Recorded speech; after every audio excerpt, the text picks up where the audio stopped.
Apologies. Sorry for being late, everyone. But we are now here at the Hail to Rico Palazzo Fantasy Baseball Podcast, the #1 fantasy baseball podcast on the internet and in the United States of America, Puerto Rico, and the greater Caribbean, and including North America, Canada, Alaska, the bridge between Russia and Alaska.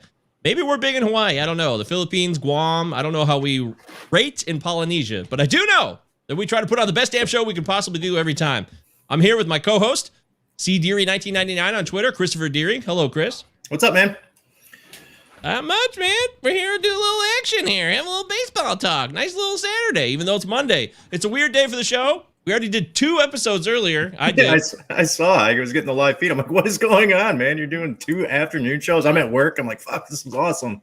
Yeah, I could have asked you, but they were just quick hitters. They were supposed to be 20-minute. One was a prospects thing, and the other one was an injury breakdown. What's going on? So we're going to try to bring this to you guys every Monday. The latest on what's going on with prospects, and the latest with what's going on with every injury around Major League Baseball with an actual guy, Dr. David A. Meyer, who has worked with the Cardinals and in the business, and he knows injuries. He's a rehab medical coordinator. So make sure you guys check that out. We'll do it every Monday. But let's get to our guest.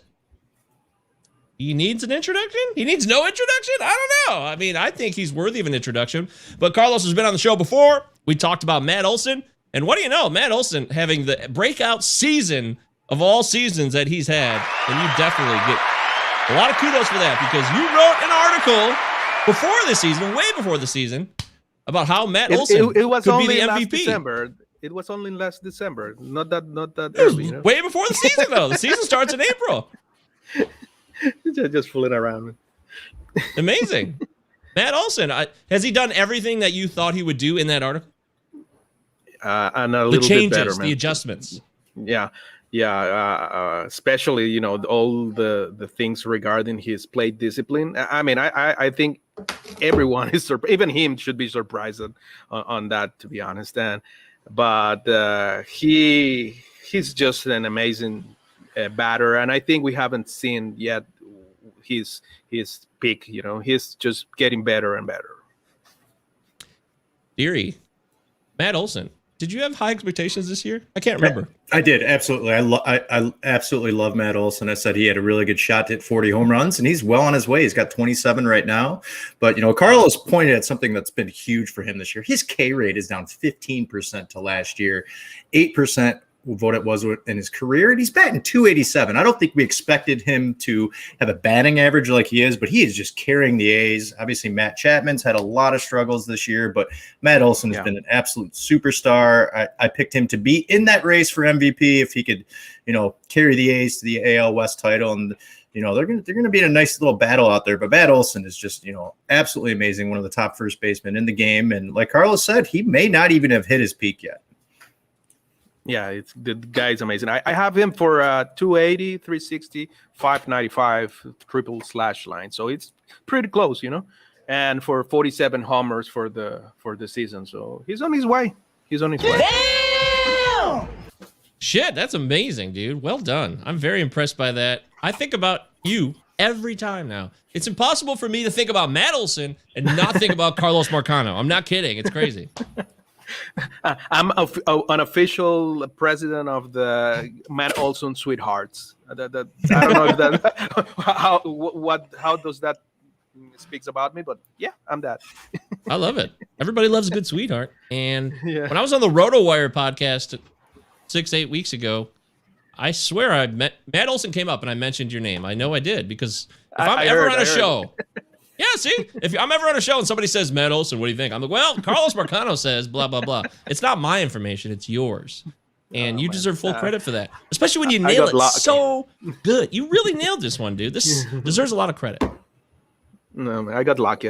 Let's see if I can get better because my fantasy teams need that. Oh, boy. Oh, geez. Well, hey, anyways, Carlos is going to talk about more than just Carlos and Matt Olson. There's more to him. There's more to him than that. We're going to cover a bunch of stuff today. We've already done Enrico's Inquisition with him, so we're not going to do that again. That's old news, old hat. We'll do the catch of the day, talk about some players that deserve the spotlight. Trade deadline. Your move is his gain. Who's going to gain from the moves? Will it be the players themselves that get dealt? The trade deadline's coming up this week, July 31st. Or will it be a player, an ancillary player, or maybe a player that hasn't even been called up yet that's going to take the reins and take control of an opportunity for a player that has slipped away? We'll talk about that. Of course, we'll play a quick game of Name That Runner-Up Fat Bid, which is a delicious game. A lot of fun. And we'll close it out with Victory Laps Gone Bad. Now, I tried this last week, and I didn't get a chance to do it with Deary, I don't think. So I wanted to get everybody involved on this because I'm hitting the road after today. I'm going to Georgia this week. I will be available. I'm going to be around, I think. I'm going to bring my stuff with me. I hope to do a show. Got some other people lined up this week, including Ray Murphy, who's from Baseball HQ. Very cool dude. So hoping to make that show happen, but we'll see. My nephew's birthday. Nick, if you're out there, happy 9th birthday coming up soon this weekend. Woohoo! Yay! Yippee! Very exciting. Nicholas Govier. He's a good little dude. He's going to turn 9 years old, and I'm going to try to do a podcast with a child around, which sounds impossible. So we'll see. I've never done that before. Have you ever done anybody ever done it? I mean, you are a father. Carl's got like 2 kids inside right now. That's why I'm in the balcony, you know? That's right. I forgot that. You said that earlier. Mr. Balcony, Carlos Marcano. Carlos is live with us. And don't forget, dearie, Carlos Marcano is not Carmerano. Yeah, I fucked that up a couple times. when Carlos has like checked in on stuff, I'm like, oh yeah, it's Carm. He's like, dearie, no, it's Carlos. And I'm like, God, I'm such an ass. I apologize to everyone. No. I get excited. I mix up names. Their handles look similar. They're both CA that's with an M. That's what it is. It's the handle. Oh, Marcano. And Carms is a cool guy, so I forgive you. Don't worry. Yes. Yeah, just don't forget. Carms has the clubhouse in it. At Carms Clubhouse. At Carms Clubhouse on Twitter. Make sure you follow Carm. He's a great fellow Rotofanatic fellow. And of course, the show's brought to you by Rotofanatic.com. Check out the latest articles. We got Mike Carter's closing remarks. He works so hard on it. Give him his due. Give him some time and energy. And also, the injury report, also known as the infirmary report from Davey Funnel. Great guy. I love Davey. If you don't know who he is, follow him at sports_nuts51. It's a little complex of a handle, but you guys can handle it. You're all mature people. Unless you're children that watch the show, dear. I don't know. Maybe we have kids that watch this show. I have no idea. I mean, would you watch a show? If we were 13 and we loved baseball, I'd watch a show like this. Yeah, absolutely. Absolutely. Definitely. I believe my nephew Connor has checked in a couple of times. We don't talk enough about like Fortnite, so he skates out pretty early. Damn it. That's my the problem mom with the watches. show. My mom watches though. I remember that. Yeah, you told me that recently. She's like, That's I just the problem want with our show. I just want to see your face. Like, thanks, Mom. She has no idea what we're talking about. So What did you have? A few drinks Moms this morning? are the best. Moms, I'm going on a road trip with my mom this week. So yeah, I'm putting my money where my mouth is. I love my mom, and life is complicated, and we're gonna make the best of it. That's what I know. That's the one thing I know for sure, Carlos. Brocktus Monster says not enough fork knife. I think he meant Fortnite. It says fork knife. Not enough fork knife talk for the kids these days. Sorry, Brock. Buzzkill. I hear you. Spork. Yes. Carlos, have you ever used a spork? I've never used one. I know what it is, but I mean, it sounds like something pretty much useless.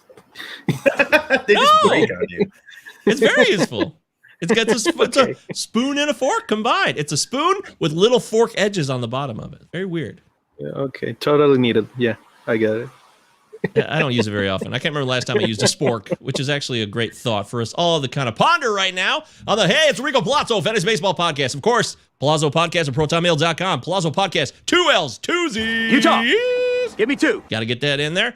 Thank you to Brock, who's here in the live chat. You can be like Brock, participate, drop a comment in, ask a question.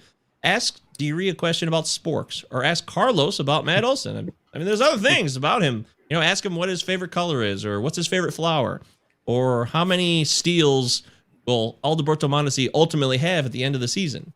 4? I don't know. 10? It's still possible. I'll say 1. Oh, damn, that's cold. What about you, Deary? How many steals end of season? Alberto Mondesi. 5. Yeah, okay, that's all right. I said 4. I can roll with that. I went high on the 10. That was. But he'll like the scoop thing- up 2 in one game. Yeah, the thing with him is that he has to stay healthy, man, and these days that doesn't look like possible for him, which is a big shame for the guy. A big Yeah, that's shame the for thing. fantasy owners that drafted him in the second round. That's for sure. Like me. Oh my God. The Palazzo Podcast Invitational. We've covered this many times on the show. I took it with my second pick, although it was an auto pick. I will admit that, but whatever. It's true. I did it. So I did the Raz Bowl today, which was weird. Football. It's weird to be drafting again. It's Raz Bowl. It's football. It's true. Carlos, do you play fantasy football? I'm in the middle of Raz Bowl right now too. Oh, who'd you take with your first pick? You're gonna make fun of me because we're always gonna make fun of you. I had the number 1 pick, overall pick, and guess who I got? Pat Mahomes. No, not that. I went with Delvin Cook instead of McCaffrey, and everybody's giving me a hard time in the chat room. I don't know. He's healthy. He's great, right? Yeah. Yeah, I mean, I trust him more to stay healthy than McCaffrey. We've seen a little bit more from him for the past couple of years, right? I'm gambling. I would not rip that at all, Carlos. I wouldn't rip that at all. You do, because you're an awesome guy, but not everyone is like that. I can give you phone numbers of a couple of my ex-girlfriends. They might say otherwise. Anyways, I'll tell you this. It's business time. Dalvin Cook is going to get to business this year. He's going to rush for 2,000 yards, and he's going to have 800 yards receiving. It's going to be a monster year for Dalvin Cook. But for the Plaza Podcast, we're also having a monster year. It's the best year we've ever had, Deary, even though it's technically only our second year. But it's the best year we've ever had. And it's all thanks to all of you. It's the best year. It is. The trophy considerations are closed. Me and Deary need to have like an actual private meeting to talk about it and really get it going because it's already July 26th. We're gonna get it done though. Carlos, do you have any final offerings for a trophy idea? Oh my God. Maybe something with I don't know, get something autographed or something that's cool from someone. Not something pretty expensive, but maybe something weird. Think about it. That's a interesting exceptional idea. Deary, what if we got the autograph of the guy who says, "Hey, it's Enrico Palazzo"? Oh, imagine. Is he alive? Yeah, I'm looking that up right now. I think bet, he is. I bet we could find him. Someone somewhere gotta know. Yeah. If he's alive, yes. I have a feeling he's alive, and I'm trying to look up his name right now. I wonder what he's in the movie The Naked Gun, where he says, "Hey, it's Enrico Palazzo." That's all he does. And he's just there at the baseball game saying that one line. So I'm wondering how he's labeled in the movie. Yeah. Imagine his surprise when he gets an email. Hey, do you want to sign something for your anonymous podcast? Your fantasy baseball podcast? Mike, yes. Just look him up from Pee Wee Herman. He's definitely casting that. Oh, I already found him though. I found him there. His name is Mark Holton. There he is. Look at that mustache. There you are. I bet he plays fantasy baseball. He might. Yeah, he's definitely. He's not that old. He was born in 1958, so he's still in his 60s. So he's alive and well. He lives in Oklahoma. Well, he's born in Oklahoma City, anyways. We're gonna find you, Mark Holton. This is it. This is our opportunity right now. It's a genius idea from our pal Carlos Marcano. Mark Holton, we are officially offering. Tracking you down. We want to find you. We want you to come on this podcast. We want to interview you, and we would love to get your autograph so that we could forever have it as a part of the Palazzo Podcast annual trophy, which is our yearly challenge of fantasy baseball. Love to have it. Let's get the word out, guys. Mark Holton. Yeah. Oh, Brock's got a good idea. Get a cameo from him. Shit, that's a good idea. That's good too. Genius. See, we're all working together, man. 2 is better than 1. 3 heads, 4 heads. I'll take as many heads as I can get. More head, the better. I love it. All right, so thank you to everybody who's been a part of the show this season. We say it every show. We mean it. It's true, and it's authentic. Me and Deary love doing the show. It really is a fun time. And that's pretty much it. I want to say thank you to all of our followers. New followers, you guys are the best. You guys are the ones that are really making the Palazzo Podcast grow and our Twitter feed grow. I mean, we're like 1,050 now. It seems like we just passed 1,000 followers. Now we're up to 1,050. So thank you, everyone. You guys give us your time and energy, and I dig it. I really dig on it. You guys may think, "Oh, this guy's lame, bunch of bullshit," but it's not. It's real. It's all true, right, Deary? Oh, it's absolutely genuine. Without a doubt. Do you know ATX_Tesla Jones? That's a new follower. Tesla Jones? ATX_Tesla Jones. Dick Jones? Maybe it's Dick Jones. Dick Jones! What about Roto B? At Roto Bonsali. I don't know any of these people. Well, they're all new followers on the Palazzo Podcast Twitter feed. So, and how about this one? B Shot. spelled just like Marge Shot, but it's B Shot from Detroit. Ben from Detroit. How about that? Not aware, but now we are friends. By the way, Ben Shot, we were not accusing you of being related to Marge Shot in any way, so we want to make sure that's clear. Steve Johnson's in the house. What's up, Steve Johnson? Hello, Steve Johnson. You seem like a new person. I've never seen your name on this feed before. Welcome to the show. Pleasure to have you aboard. The live stream comments are bumping. Ryan Venancio in the house. What's up, yo? Steve wants to know, how's it going? So, Carlos, how is it going? Amazing, man. Better moment of my life to be alive. So I can't complain. I love it. And with Carlos, you get that type of positivity. He keeps it real too, though. He's not just some guy out there being a slappy, like, hey, everything's great, everything's awesome. No, we don't do that here on this show. We wouldn't have him on. We know authentic guests when we see him, and that's why we bring him on the Palazzo Podcast. All right. So I laid out some of the stuff we're going to do today. We talked about Carlos. Carlos, anything else you want to pump here? You got any articles or anything in the hopper people should know about right now? So we were doing an baseball Olympics thing in Picture List. So maybe now that we're in the middle of the Summer Olympics, people want to take a look. It's really nice.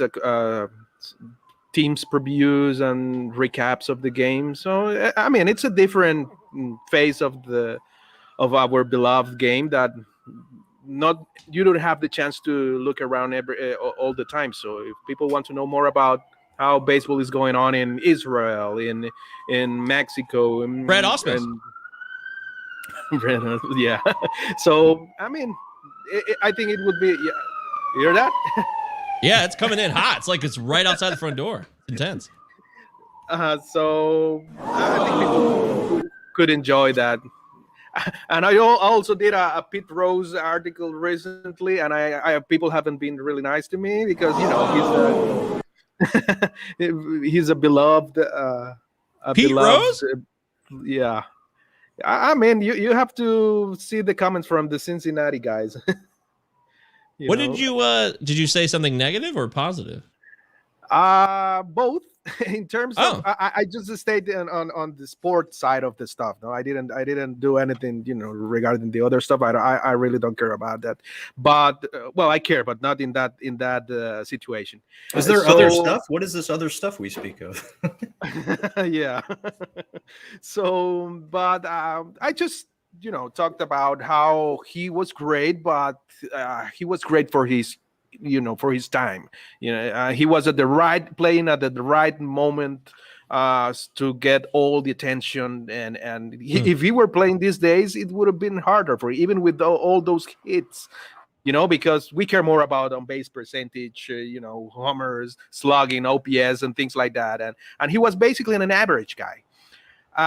But he's not even in the top 100 on average. So, people love him for something that he wasn't the best at that either. So it's some ideas that I got about it. I love it. But you're putting yourself in a dangerous situation when you talk about Pete Rose. Yeah, those Cincinnati fans, all the old school bozos out there are going to be pissed. How dare you talk about Pete Rose? He's a good man. He never did anything wrong. He killed Bart Giamatti, you assholes. He killed him. Pete Rose is responsible for Bart Giamatti's death. I'm going on the record right now.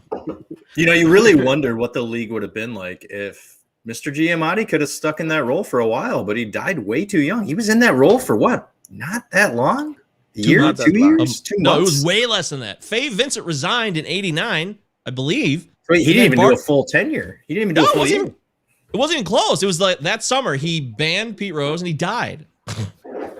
Yeah. That's the only thing he had the chance to do, something like that. Oh, sorry, Faint Vincent took over him, but who was the guy before Bart Giamatti? I don't remember. Lubenthal or commissioners? Name your commissioners, guys. Stay up to date on your MLB commissioners. It's important. There was Uberoth. Peter Uberoth was a guy. He was a commissioner. I know that. No way. No. Yeah. Anybody else? Anybody I don't remember. I was too young to remember. I'm looking it up though. Oh, come on. Yeah. Well, name me some commissioners off the top of your head. Just give me some names. Not Kennesaw Mountain scumbag racist. Come on, everyone. Yeah, the worst ever.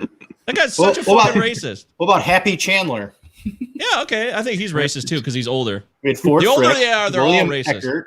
Eckert, Bowie Kuhn until '84. I don't know about him. I'll leave. It was Uberoth.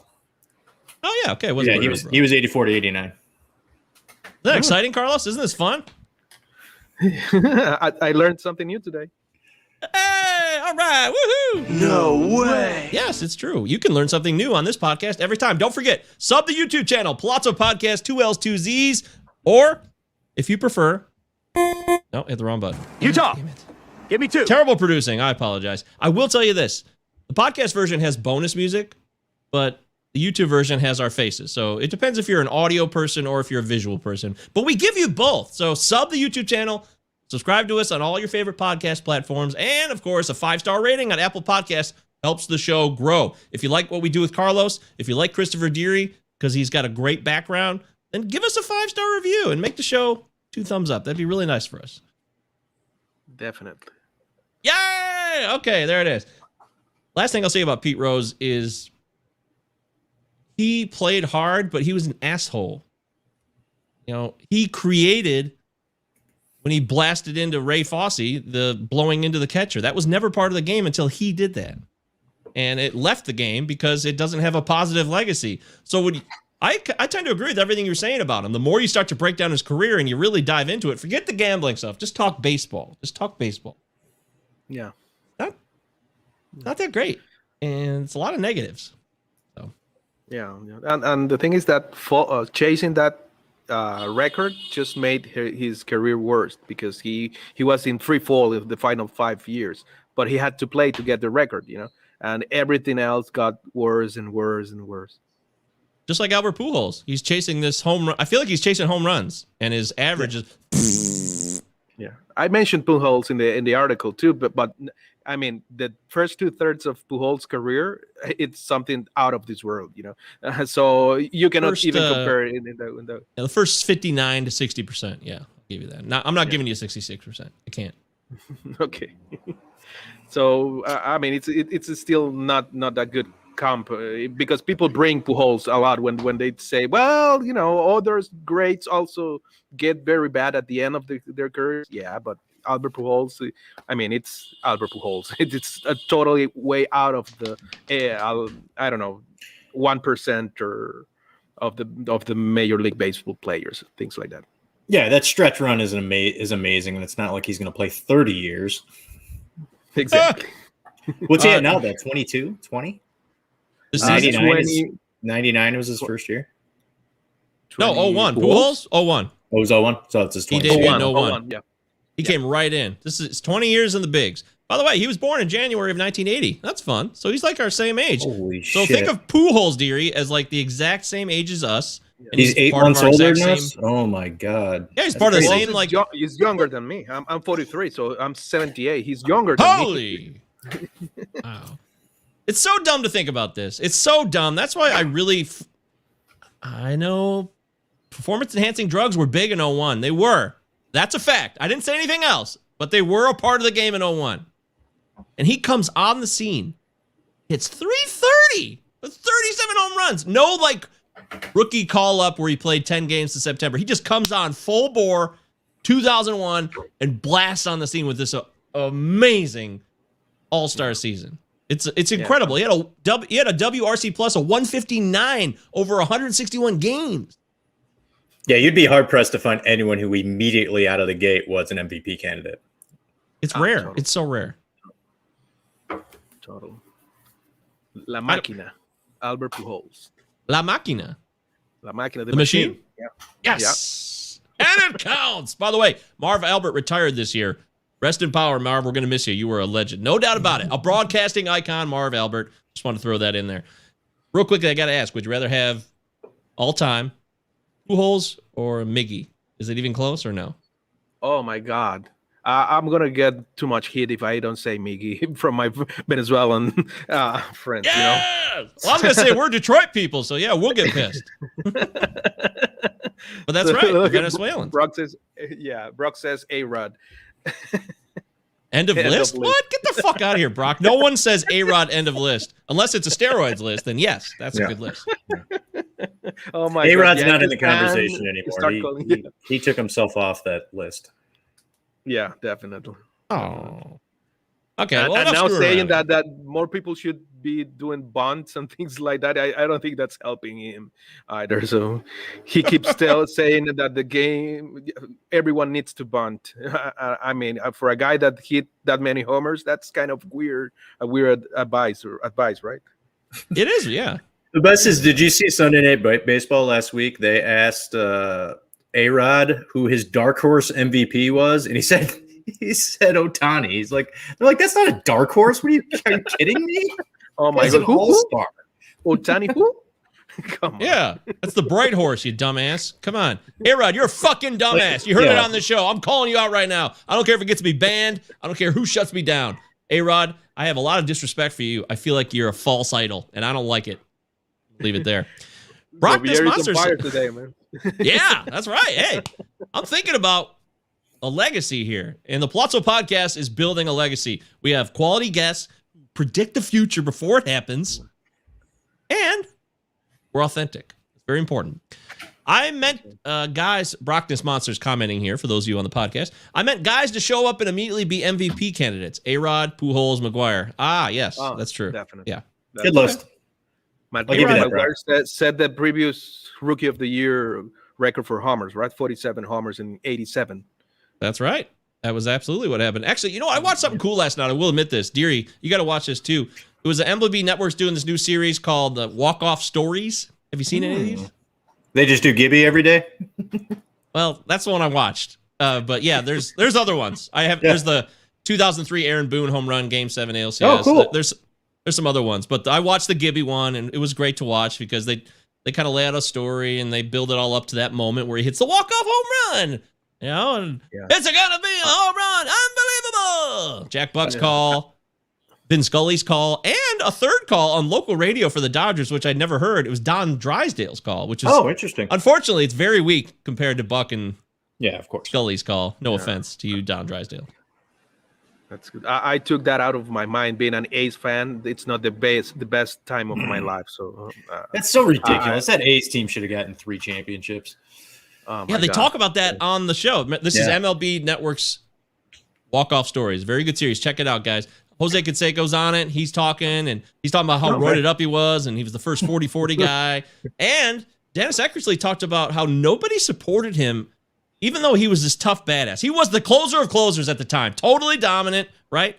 But nobody made eye contact with him. Nobody would look at him in the eyes. He says this in the story. I felt really bad because nobody would make eye contact with me. And then it goes to Tony La Russa right after that saying, that's my big regret. I wish I would have stayed out there for him. The manager did stay out for his closer after he just got blasted. That's bogus. Sounds familiar, La Russa. Dumbass. Oh, my. I've seen way too much La Russa releasing. I also watched the Daryl Kyle death story recently, which I forgot about. That was a sad story. Oh. That happened in 2002, so it was 19 years ago last month. Holy shit, it was that long ago now? Wow. It was, yeah. He was tragic. 34, died of a heart attack in his sleep. And La Russa was the manager of the Cardinals at the time, and he talked about how I get more credit for La Russa after watching that because he was really honest about the experience, and they had like a disagreement because Kyle felt like he let the team down. He was kind of struggling before he died, but then he got right. But he was arguing with La Russa about it, but then they kind of settled it. So I think La Russa's, you don't win a couple World Series and manage for 40 years by being a total dipshit, right, Carlos? Yeah, well, the guy is smart, but he's still an asshole. So, I mean, you can be smart and be an asshole. That's not mutually exclusive, you know. This is coming from the guy whose Twitter handle says, You're Mine Mercedes Stan account. Let's make sure we get that on the record. So, not that there's any bias, of course. Don't get me going on that, man, please. Oh, come on, dude. This is your platform. Let's hear it. Give it to us. Come on. This is your chance. Tony La Russa totally screwed Your Mine Mercedes' career, calls him out, blatantly, totally disrespects him. How do you feel about it? Oh, man. I think in the world of lousy bosses, Tommy La Russa is on another level, you know. I mean, let's say that Mercedes actually did not follow the instructions. He had to, give a damn, you cannot swing, or the instruction was something else. Cool. The guy did something else. Why in the world are you going to throw him under the bus in front of all mainstream media, in front of every other opponent, in front of your teammates? have a conversation with the guy in the locker room, shake his head and do whatever you have to do, but like men do, between behind closed doors, I'm sorry, and do your stuff. That's there's a very old saying that you congratulate in public and you call out stuff in private. That's simple, that's 101 for any managerial thing. So who's a bigger tool, LaRusso or A-Rod? That's a close race, man. I'll say a tie here, Tyler.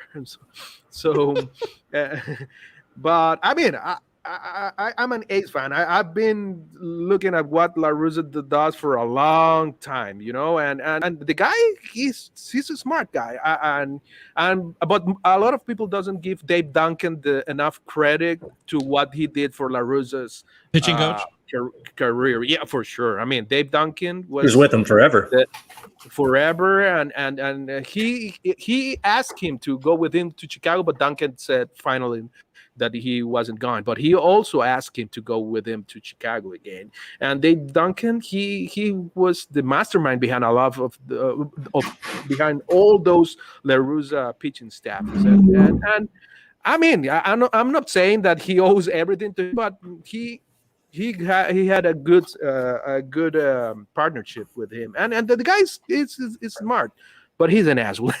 So I mean, we cannot hide the stuff behind whatever he's done, Hell yes. Preach on, my friend. Carlos Marcano, coming correct. Come original, as 311 said once upon a time. I love it. Thank you for that. We needed that because we didn't really go to town on that as much as we should have at the time.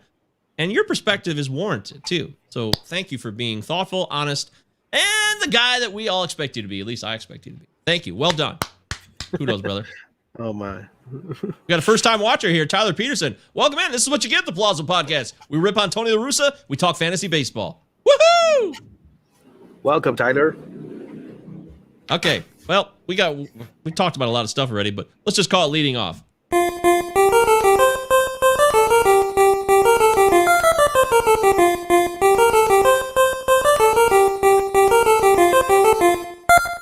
All right, it's time for our catch of the day, which is what we always do when we get into leading off. And good, our first catch of the day.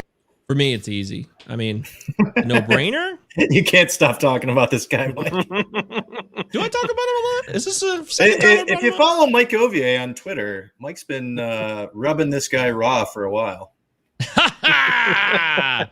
Wow, son of a bitch. We talking about practice. Well, I've practiced a lot. I've repetitively watched him play. I have read his stats over and over again. I check his box scores again and again and again. It's a lot of practice. You're right. But bottom line is Dalton Varsho is so exciting right now because he's actually tapping into what a lot of people who loved him were expecting from him. In fact, he's actually, in the moment, gone beyond that. He's crushing bombs like a madman, showing real power, which I was in it for the steals at catcher. That's all it was. And if he can be a better version than Isaiah Kiner-Falefa, who's going to lose his catcher eligibility because he hasn't caught in forever. This is the last year of that. That's on Yahoo anyways. That's going bye-bye. But that's where you get steals at the catcher position for the most part. So, I'll tell you this. Dalton Varsho's a badass. I hope he plays for the rest of the year. But, Deary, let me ask you real quickly. Carson Kelly is rehabbing, which we talked about earlier today with Dr. David A. Meyer in the injury show. What's the injury show called? It's called At the Trainer's Table, something like that. The Trainer's Table with Dr. David A. Meyer. It's a very clever name by me. But I talked about, hey, can Carson Kelly really be impactful? He had a wrist fracture a month ago, and he's already back. What do you think? Well, it's interesting. The D-backs are in an interesting position because Varsho's, 25? Carson Kelly's 27. So they got two guys that, Kelly's been able to produce here for the last year and a half. I think he was a sneaky pick in a lot of drafts. Everybody loves that upside of Dalton Varsho. And now he's finally getting the opportunity. We've seen what Varsho can do in the minors. The guy could hit for average, hit for power. More importantly, he could steal from that catcher position, which is just not something that you see very often. And now he's getting this opportunity. I would be so frustrated if Kelly comes back and takes all this time from Varsho. Now, there could be a hope that maybe the Diamondbacks can find another spot in the field for Varsho, especially if he's staying hot right now. I think they need to figure out a way to be able to play both of these guys. I mean, what you got right now is Pavin Smith had a decent season. David Peralta could be a trade chip somewhere. You got Cole Calhoun, who's a dinosaur out there in right field, and he can also never stay healthy. Can you find a spot to where maybe Varsho is out in the outfield a little bit, which we've seen here and there, and then maybe he can spell Kelly at catcher? I think they can live in a world where both these guys are out there and can produce for them, but they've got to give Dalton Varsho some heavy playing time here to the rest of the season to figure out where he fits in their organization. I think he's a part of their future. So hopefully, as fantasy owners like yourself, Mike, and myself, as I just picked him up because I'm playing kind of the catcher carousel right now, that we can see more from Varsho getting that playing time, because if that power is there and that speed is going to come, it's a real valuable asset down the stretch here as a lot of people are trying to make the playoffs or move up in some of the roto leagues. Mr. Dynamite! Hell yeah! Dalton Varsho is Mr. Dynamite. Carlos, what else can you say about Carlos? Dalton Varsho. Carlos Varsho? Do you know anybody named Carlos Varsho? I've never met anybody, but don't forget, Gary Varsho is his father. You remember Gary Varsho? Gary Varsho, yeah, man. Oh my God. He played for the Reds. Old. Another Red? Was Yeah, that Reds. another Red? I think it was. Yeah. Yeah. He wasn't that great, but he was around. He was a regular. Anyways, it's not about Gary. It's Dalton's time, Carlos. And with Carson returning, the wrist fracture, he's a right-handed hitter. Yeah. Will he be able to produce? Will he take time away? Because he was the centerpiece of the Paul Goldschmidt trade. So should we say bye, Felicia? Yeah. To Dalton Varsho's playing time or not? So if I were them, I would be shopping Carson Kelly around and see what I can get. That way I would stick with Dalton and get some. They need prospects or something because they are not competing right away. So they could make some moves that could help them. Thinking on 2022 or and beyond, because you should not sit Dalton Varsho now. You have to give him at bats and let him, just explode as he's been doing. So Carson Kelly just turned 27, so he's no spring chicken, but he's coming into the prime of his career right now. So somebody could use him as somebody that could really contribute, because he was kicking ass early in the year. Remember the tear he was on, guys? He was killing it. Yeah. He's good. He's good, but Varsho looks like he's gonna be better. At least that's what we are looking at right now. And maybe as Yuri says, finding some at bats, playing on the outfield. I have Calhoun in a lot. Colton in a lot of leagues, but I think he could take that space that he's been, because he's not, as Darius said, he's a dinosaur looking where to die. And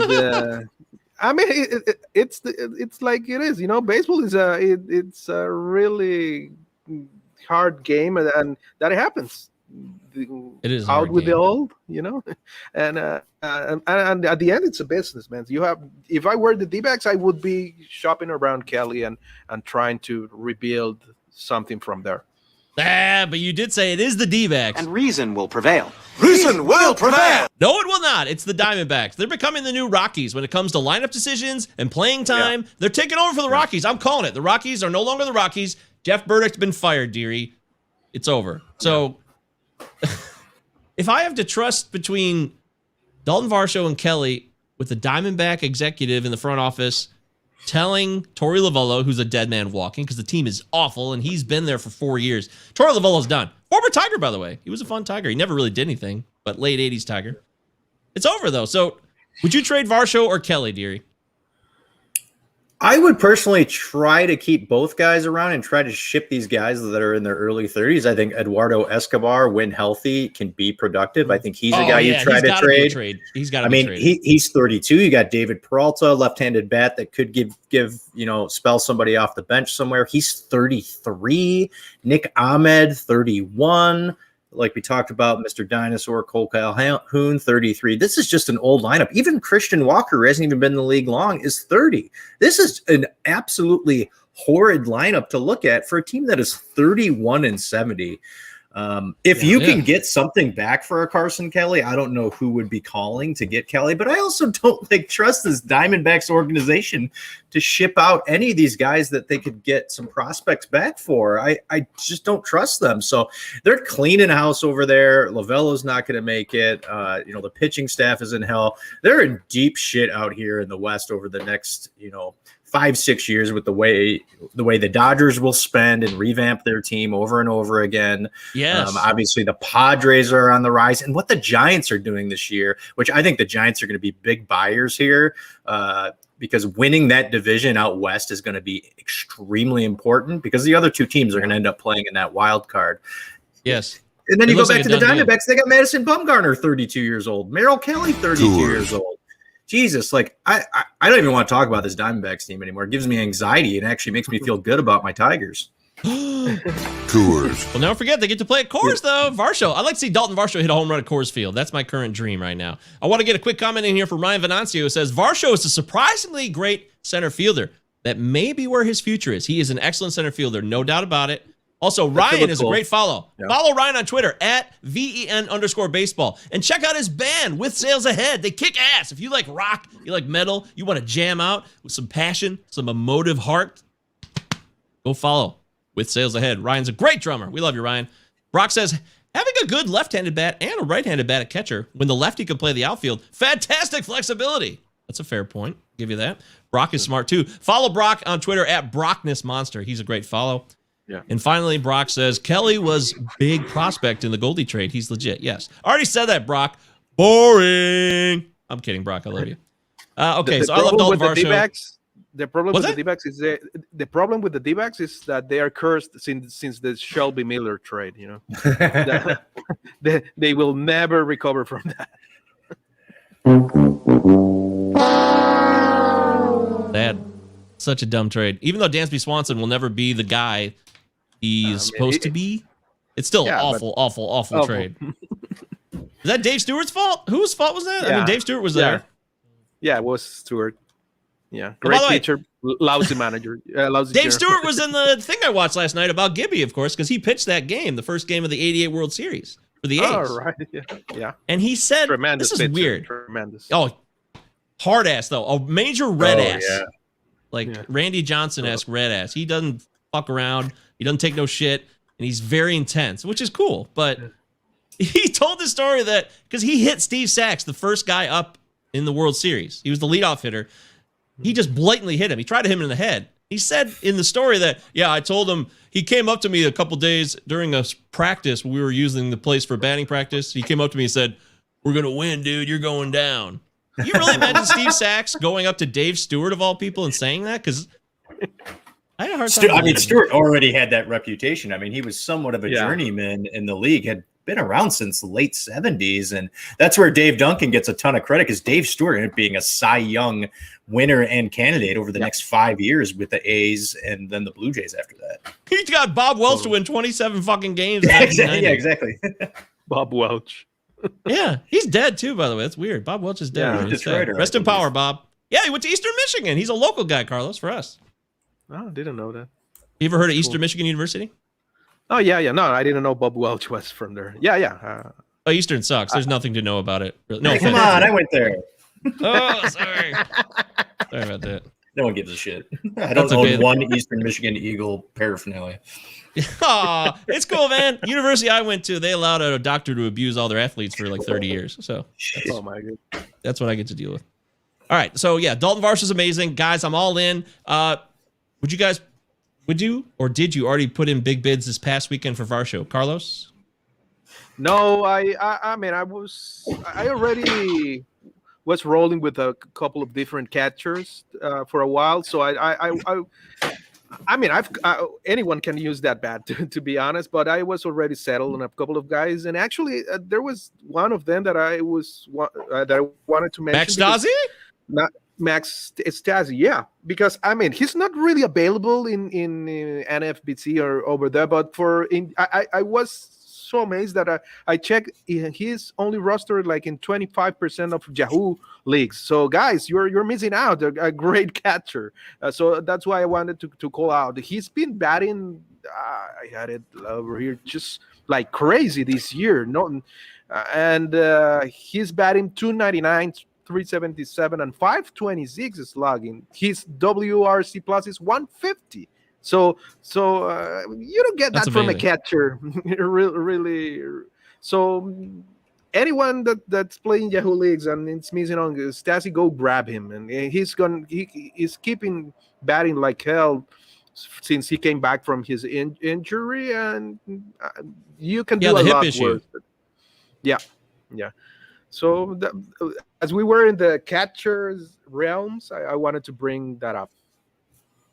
I've been saying this all season. There's a lot of solid catchers available. It's the year of a lot of solid, not shitty, not world beaters, but they're really good. The Stasis, the Varshos, the Carson Kelly was like that earlier in the season when he went on that tear. He was available everywhere. He wasn't somebody who was universally drafted by any means, in my opinion. And you mix that in with Gary Sanchez getting hot. Just look around. There's a catcher almost on like every team. Alejandro Kirk, he's back and healthy. He can hit. There's a lot of options. Tyler Stevenson. Deary, we love Tyler Stevenson in Cincinnati. And he still continued to put up a 378 OBP the entire season.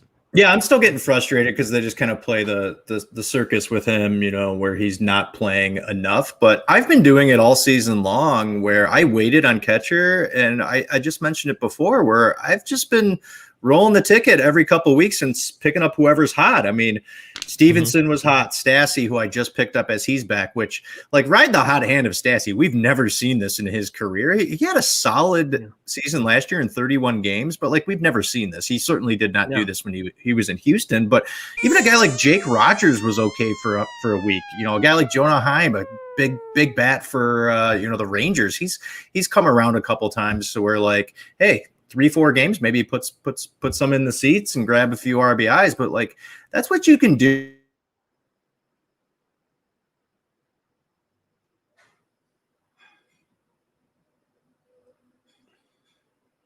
Am I the only one not hearing him?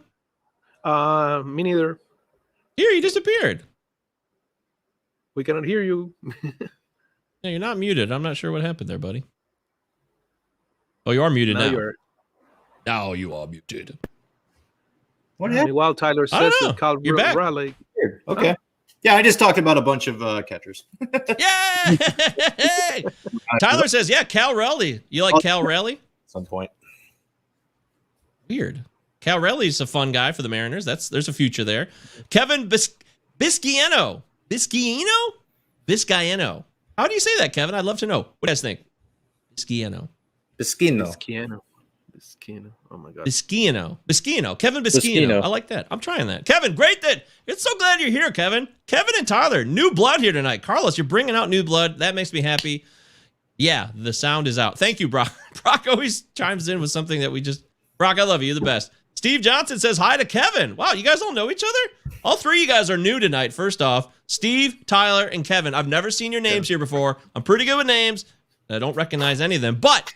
thrilled to have you here because new people is why we do the show in the first place. So I want to shout you guys all out many times over. Shout. That's something we do here on the show. So great to have you guys. Thank you so much. Max Stassi rules. Catchers are everywhere. We're talking live with Carlos Marcano at CA Marcano on Twitter. Follow him. Read his stuff with Pitcher List. He's a really, really thoughtful and experienced baseball master, if you will. It's true. That's a nice way of saying old, right, Michael? Yeah, a master is like seasoned, a seasoned master. Yes. Oh, Kevin's new. Of course you're new, Kevin. I know every face and name that comes through this place, and it's great to have you here, my friend. Really excited about it. Tyler says, we're already best friends. Woohoo! Wow, everyone's having fun over here. What a time to be alive. C. Deary, do you like Michigan? I live in Ann Arbor, so yes. I have a Michigan shirt on. I have the Fab Five behind me. I got Charles back there. We got some Tigers tickets over there. So, yes, I am unfortunately a Michigan fan. I am not looking forward to the football season. He goes there. Interesting. He probably lives right down the street from me. Kevin, sorry to hear that. But Kevin, look, yes, me and Deary are both Michiganders. Carlos is from Venezuela. You ever been to Venezuela? Let's hear it in the chat. Come on, guys, share. How many times have you guys been to Venezuela? You can share it in the live stream comments, and you can follow me at MJ Govier, G-O-V as in Victor, I-E-R on Twitter, at CDeary1999, and follow Christopher Deary. And, of course, the Plazo Podcast, 2 L's. God damn it! 2 L's, 2 Z's. Utah. Man, Give me 2. I really blew that one. I'm sorry. Sorry for the blasphemy, guys. I'm just very passionate, a passionate person. But, Kevin, I did go to Michigan, and I'm curious what you think about all the stuff that's going on with the Dr. Anderson stuff. So if you want to drop that in the chat, it's a major issue. I know you're going there. You probably wanted to go to Michigan. You're like, wow, it's a great school. It's going to be a great time. And it's a lot of bogus stuff going on there right now, which sucks. And as an alum myself, I'm curious to see what you think of that. But it's great to have you here, Kevin. So glad a fellow Michigander found the show, which is that's what we do here. We try to connect and learn. All right, let's move into your trade deadline move is his gain. I want to talk about some guys that could be on the move or guys that'll leave and then create opportunities for players we're not aware of just yet. There's some rumors floating around right now, Carlos, about Trevor Story going to the Yankees, and Domingo Germán apparently has a realtor looking for a house already in Colorado. Odds are Trevor Story is traded by the trade deadline, Carlos. Oh my. So I would like, with the new management at the in Colorado, I think the best place for Story is over there. I would like to stay there in terms of baseball production. Oh, I'm not saying he's not gonna bat anywhere else, please. I just think that's I think it would be better for him, but. The Yankees are the Yankees. That's the big stage, right? And they need help because all the things that has happened to that team recently is just, it's getting ridiculous. And the way they are losing games they found new ways of losing games that were impossible before. They're not that. You're talking about the Rockies, right? Both of them, both of them, because okay. Coors. Some people blame Boone. I have a couple of Yankees friends that I'm worried about their mental health with the Yankees because they get crazy when they see Boone doing some stuff. But what would be a good trade for Story from the Yankees? Let's look. What would the Rockies get that would benefit them? They need to do a lot of rebuilding, right? But does the Yankee has the pieces that they need? I'm not sure about that. Domingo Germán, I think it's deeper than that. That wouldn't be the solution for their struggles. It would be 100% good for the Yankees, but I don't see the upside for the Rockies there. Deary, the Yankees do have pieces. They got a lot of young pitchers that are kind of floating around, whether it's Luis Severino or Clark Schmidt. Domingo Germán's not that old either. Pitching in Colorado, I still think it could work. And what we're seeing this year, we talked about this on the last episode. Remember, we talked about how the home runs were down. Trevor Story only had 11 home runs. And a lot of the guys over there, like Charlie Blackmon, only had 4 or 5 home runs at the time. They're not crushing bombs in cores like they used to.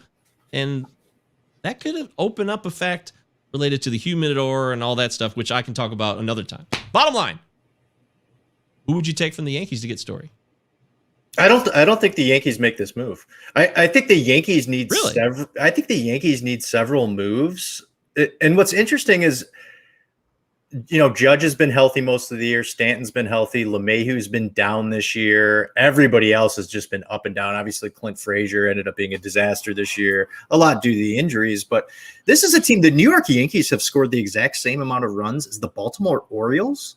They only have a +5 run differential. I think they need to make several moves to improve this team. I think they need pitching. I think they need at least 2 bats, probably one somewhere in the outfield and certainly up the middle. And I just don't know if they have – look, I'm not a prospect guru, we hear about some of these guys that have come up, like a Davey Garcia. We've seen him a little bit.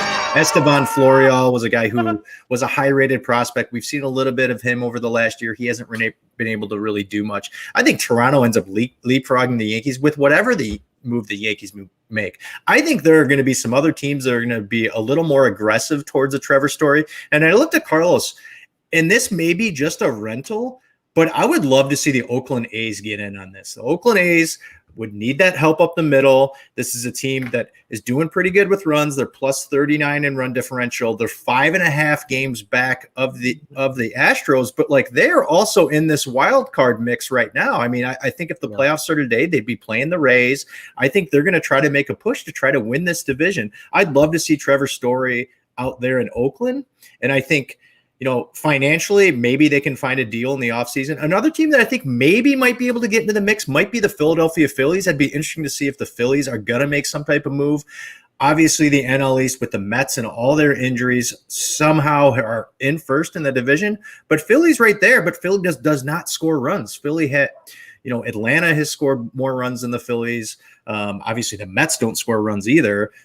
People have talked about the Mets gaining some offense, but I think the Phillies might be in the mix here too. I don't think the Yankees go after Story unless they can sign him to a long-term deal, and I don't know if they're committed to doing something like that. Wow, I got breaking news. This is our breaking news alarm. That's all I got. That's the best one I got. We got a deal just called by our pal Brock. Brock's spot on. Andrew Chafin, relief pitcher of the Chicago Cubs, is on his way to Oakland, dear. You just called it. Seriously. Did I call Chafin? Well, not Chafin, but you said Oakland needs to do something, and they just did. They heard your call, and it happened immediately. I think that's pretty impressive. Don't you, Carlos? Yeah, well, I mean, I would have preferred to be a Story, to be honest, but it's okay. Chafin works. Yeah, you cannot never have enough pitching, to be honest, and especially relief pitching. So that's an interesting move. That's the classic A's move. It's pointless. It means nothing. It costs nothing. Yeah. Andrew Chafin, who's a left-handed reliever. So there you go. Smart move. Yeah. This begins over the next 3 days. What the Cubs are going to do. It's going to be real interesting to see how much they blow this up. Oh, that is so fetch. Yeah, that is something people are looking at. So we talked Trevor Story. The fire is there, or whatever. The smoke is there for the fire of the trade. It's definitely there. Chris Bryant is a name that's been talked about for years, literal years. Chris Bryant trade rumors have been going on ever since they won the World Series. And it never started great, but going back to the arbitration delay so that they could get more control over him way back when he was a rookie. We all know the story. We know the truth. Chris Bryant to the Mets has been the big rumor. What are the power? Oh, Tyler Peterson wants to know, Deary, what are the Powerball numbers tonight? You're on a roll here, so. Me too. It's a great question, Tyler. How many numbers did they play? 5? 9, 31, 82, 4, and 0. I don't know. Do you play the lottery, Carlos? No, not at all. I don't play anything. Just fantasy baseball. Then. You're a smart man. You are a smart man. But I learned the hard way. Uh-oh, yeah? You had a bogus day? Something went bogus? Yeah. You lost a lot of money?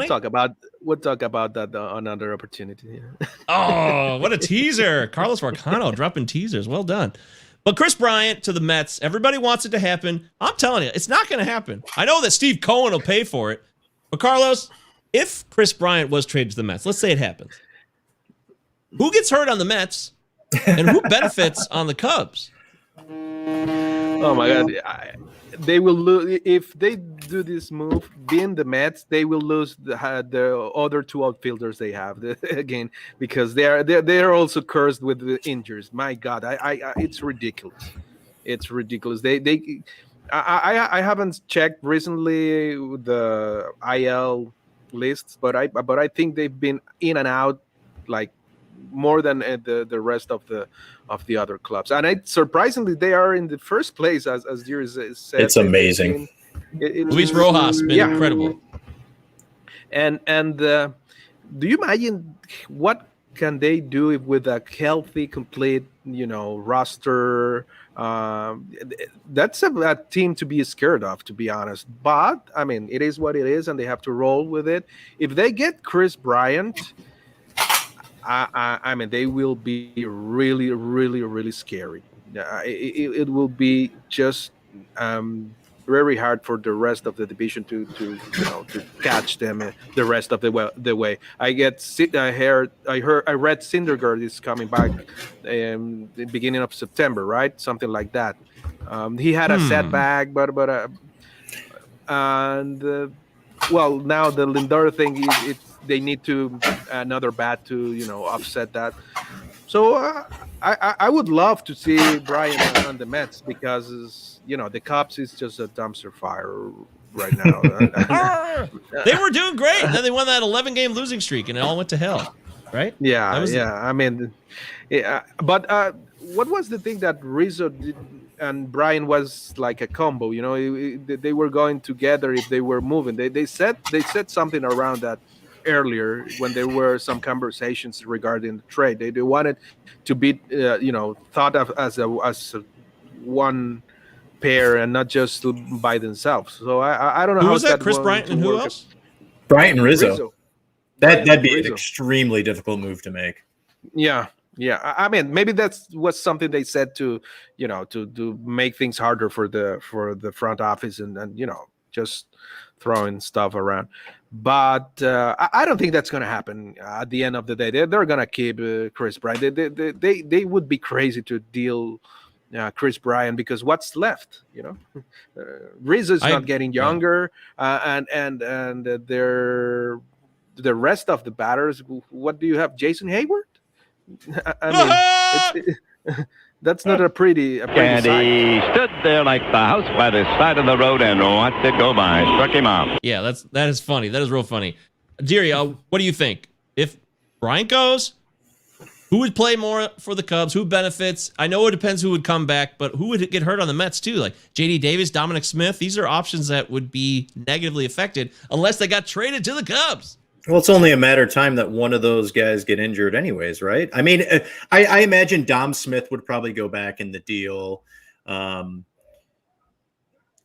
mean, Jeff McNeil just got hurt again for the Mets. He is playing the second half of this doubleheader. It's interesting you bring that up because when I talked to David Meyer earlier today on the injury discussion that you can watch live on our YouTube channel anytime you want, he said that it was really a load management thing because we talked about McNeil's injury. It's leg muscle fatigue. That seems to make sense. His expert opinion, he's former rehab medical coordinator for the St. Louis Cardinals, saying that load management is officially here and all of these terminologies we need to adjust to. It's really starting to happen more and more. He really believed that this is simply just a load management thing. Well, it's a really smart move by the Mets. I mean, the fact that they've scored the second least amount of runs in the whole league. Only the Pirates have a worse offense in terms of runs scored than the Mets. And the Mets are in first place because they've given up the least amount of runs. It's absolutely unbelievable they've been able to somehow get past all these injuries, that bugaboo that they've had all season. They've had great pitching all season, of course, but now DeGrom's out right now. I think they're going to have to make some moves, but for the Mets to be able to go on this run, they just need everybody to be healthy. They went out and got Rich Hill. Great. You got a 95-year-old guy on your team, Michigan graduate, by the way. But I think if anything, they need maybe some bullpen health and maybe another veteran starter. Yeah. I mean, Stroman's been hit or miss. He was really great at the start of the season. He has really good stuff. He's actually been better than I thought he would be. Obviously, Jacob deGrom is God. What's Rich Hill going to give you? Taijuan Walker, is this going to last all season? We've kind of seen a little bit of a regression here. But when that offense is healthy, I said at the start of the year, I said this is one of the best offenses in the league if they're healthy, and they are not healthy right now. I don't see Bryant going – I really don't see him going anywhere. I think if the Mets or if the Cubs are smart, the move to make is Anthony Rizzo. I know he is the face of that franchise, but there's been a lot of talk about the Red Sox being interested. The Red Sox is a place where Rizzo would fit fantastically at the top. Near the top of that lineup, playing first base. They need a first baseman, a veteran guy. He can hit Pesky's pole. He can beat up that left field wall all day long. And the Red Sox did not see this coming. At least we did not see this coming this year out of the Red Sox. Maybe they did, but they are on a roll right now, and they're saying, hey, maybe this is another year that we can scoop up a championship. Go out and get Anthony Rizzo. The Red Sox have the prospects to move on, to grab a guy like Rizzo. So I think probably 2 to 3 guys go from the Cubs. Kyle Hendricks is another guy they're talking about getting rid of. He'd be a good veteran for somebody to pick up, a guy that can do some ground balls. So I think there's 2 to 3 guys that the Cubs give up, but I don't know if Bryant's going to be the guy. I think maybe Bryant sticks there for a little bit. Bye, Felicia. Wow, both of you guys think that Chris Bryant won't get traded. I find that very, very interesting. Carlos and Deary, who you can both follow on Twitter at CA Marcano, at CDeary1999. Tyler Peterson, our new friend, our pal, one of our Palazzo pals. Tyler, it's great to have you here. He wants to know, as an M's fan, that's code for Mariners, for those of you that don't know, I've heard rumors of Jose Ramirez and Whit Merrifield possibly coming here. Thoughts? I read about the Whitfield, the Merrifield thing, and that sounds possible. I mean, and are they buyers? Are we living in a world where Seattle's a buyer right now? Well, they haven't been bad recently, so that's something, you know. And with Merrifield, if you look at it, it makes a lot of sense to have in that team, you know. But if I were Kansas City, I would be asking for, you know, the other players' kids in exchange for Merrifield, because he is like the heart and soul of that team. For whatever it's good or not with the Royals, because that's another thing. He and Salvador Perez are, you know, like almost everything in that team nowadays. So I mean, crazier things could happen. Regarding J-Ram, if Cleveland deals Jose Ramirez, I mean, I wouldn't be surprised that every Cleveland fan would resign from that fandom. And you mean the Guardians fans? The Guardians fans, yes. Because dealing Jose Ramirez with such a nice contract, it's a really good contract. A guy that can do everything, and like Jose Ramirez, and I think he's under control for a couple of years, I think, too. I mean, it would be one of the stupidest thing to do from a baseball team, in my opinion. That maybe that's why I'm not a general manager, but I would not. I think it would be really, really stupid to deal him. It looks like Jose will be a free agent after next year, so there's one more year on his contract. One more year. Okay. There's a team option, so yeah, he would be there through 22. Okay.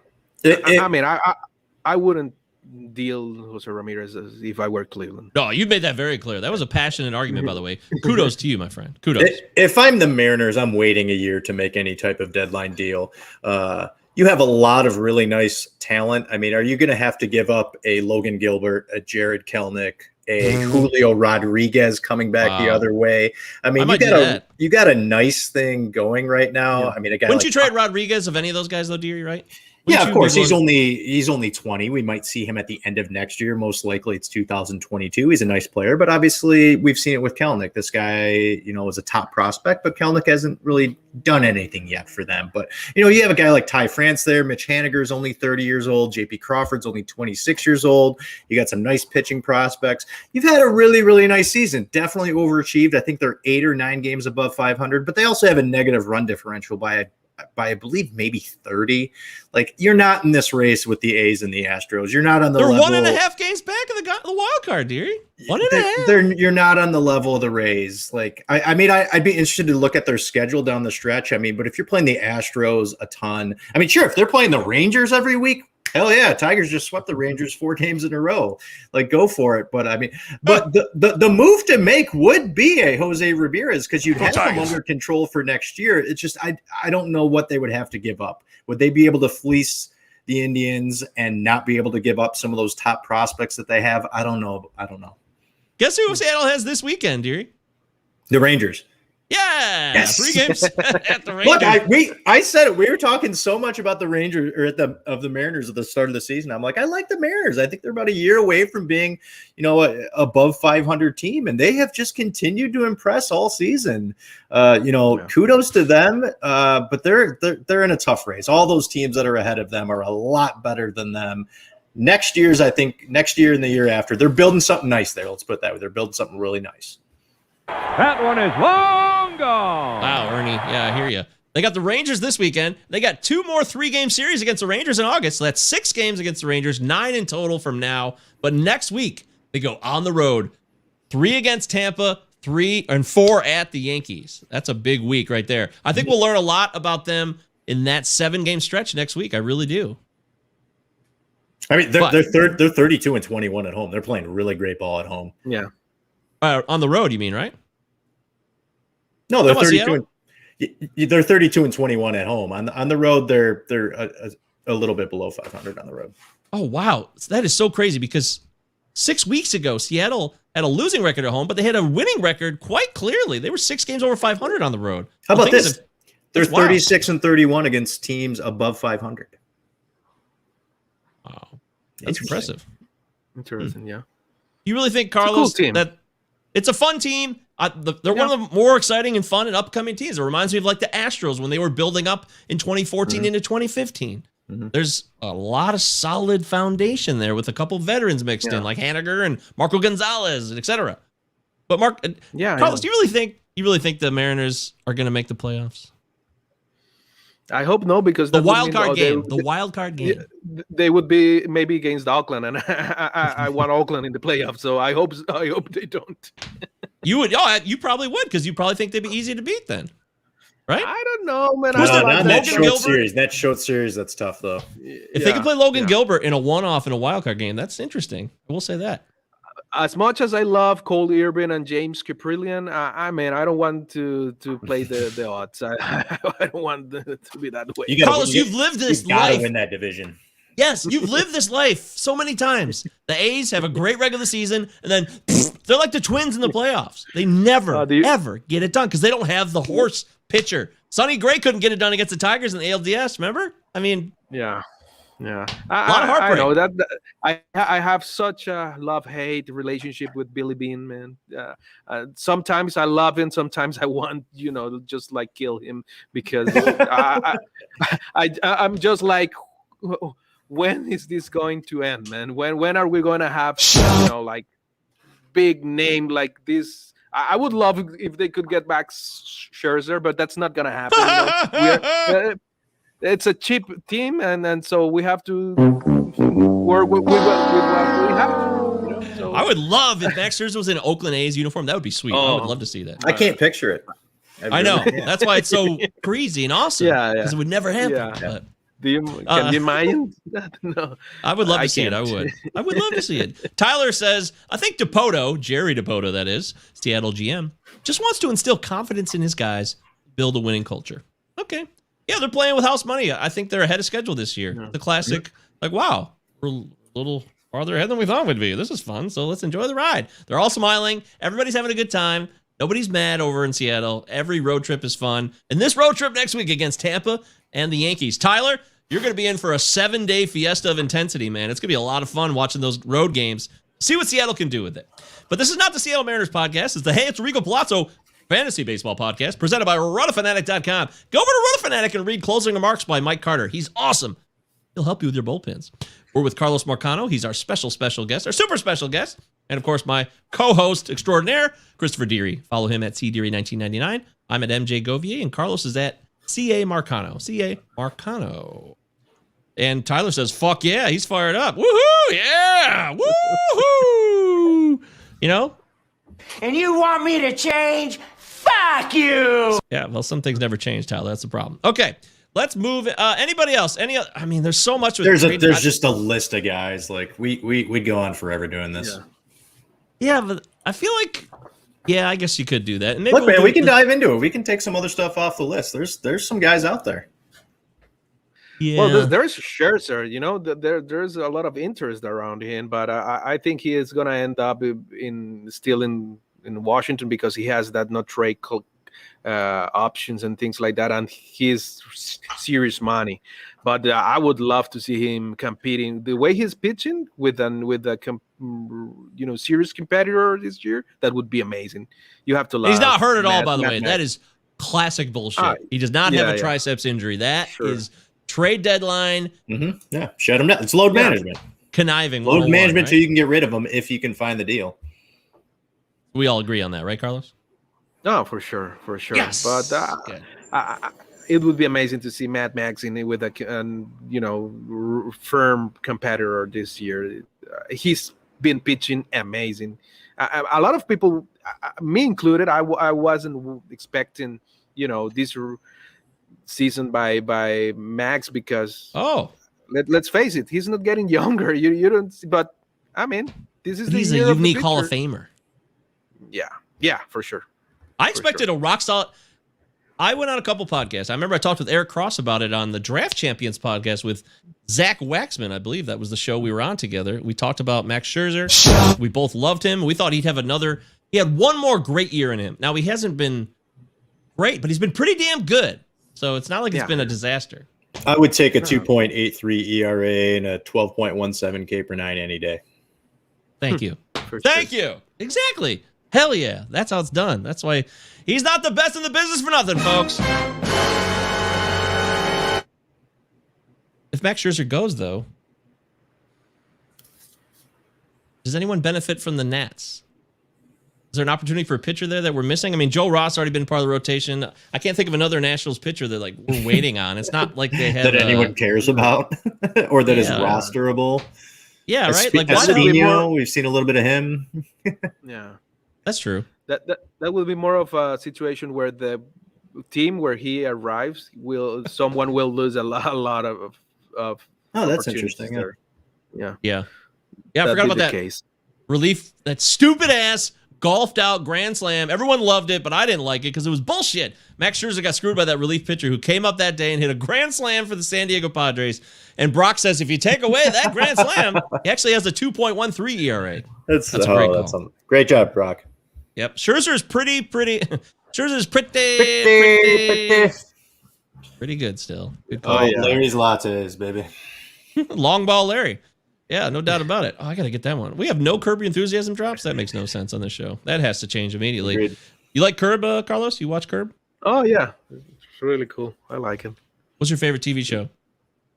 Right now, I'm not watching too much television. You seen Ted Lasso? Ted Lasso? I haven't, but I read all your tweets, so I have to. I have to now. Yeah, I'm out of control on Ted Lasso. I apologize for that. I'm just finishing Better Call Saul. I'm a little behind that. So. Oh, I never saw that one. Did you ever see that one? Yeah. We went about 3 seasons, and then we just got stuck watching a bunch of other stuff. But it's quality for sure, especially if you were a big Breaking Bad fan. And I love Bob Odenkirk, so sure. And but I haven't seen Ted Lasso, but I will. I promise. Thank you, Carlos. That means a lot to me. You really just kind of made my day. So you're a sweet man.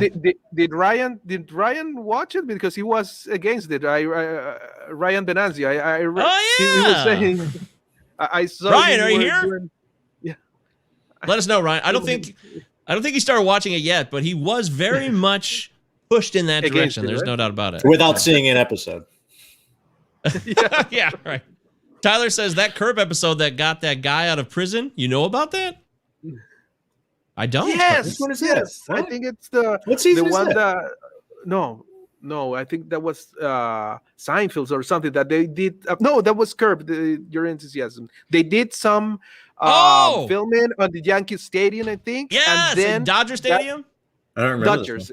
And that was the alibi for a guy that was going to get to jail, but he wasn't because he could prove that he was at the Dodgers. Oh, that he was at the game. Yeah, he was at the game, right? Yeah. I think that happened in real life. Yeah, that's what happened. That's what happened. That's what happened with that. I forgot about that. I totally forgot about that. Yeah, it saved a guy from prison. Juan Catalan had been to many games at Dodger Stadium in the early 80s with his uncle Thomas. They took him to see Fernando Valenzuela pitch and all that stuff, and he was a big Dodgers fan. But neither of those moments are as poignant as May 12th, 2003, when he went to see his beloved Dodgers. The team lost 11-4 to the Braves, but the game would save his life. He wasn't supposed to be at the game. Apparently, 3 months later, Juan would face a murder rap. Yep.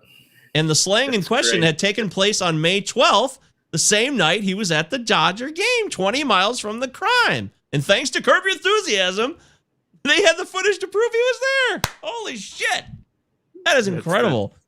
That's crazy, man. Tyler, great call. Tyler, you are such You were born for the show, dude. I'm so glad you found us. You're a Palazzo natural. Yeah, at the Dodgers game. He was convicted of murder, but they pulled the footage from Curb. That's a great call. That makes me feel good. Okay, yeah, we talked trades. You guys we don't have more trades yet because it's only Monday. So I just wanted to kind of look around and see where things might go. The Astros definitely going to make some deals here. All the teams that are in a position of power, they're going to make some moves, whether they're small or large. But the one thing, and you guys harped on this, I think quite well, maybe without saying it directly, the trades you think or that are constantly shoved down your throat, they're not going to happen. They don't always go down at all, right? Yeah. There's going to be a lot of trades, but it's going to be those middle guys. It's going to be your Richard Rodriguez's, your David Bates, your Andrew Chaffin. Yeah, Chaffin. I mean, you hear names like Hosmer and Buxton, and I think Kimbrel probably goes somewhere. Marte. These are guys that maybe they get dealt, but you got to find the right deal for this stuff to happen. It's a lot easier to find deals for those middle relief guys, the closers, maybe a utility guy that can spell some people off the bench. But I'd be shocked if you see some of those big names that you're hearing. I even heard Jose Barrios the other day. Yeah, they're talking about it tonight.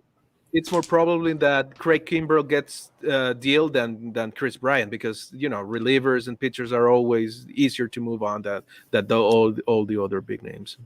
And something we haven't mentioned, we need to make this clear because we talk about it on the show regular, but we haven't mentioned it in a minute.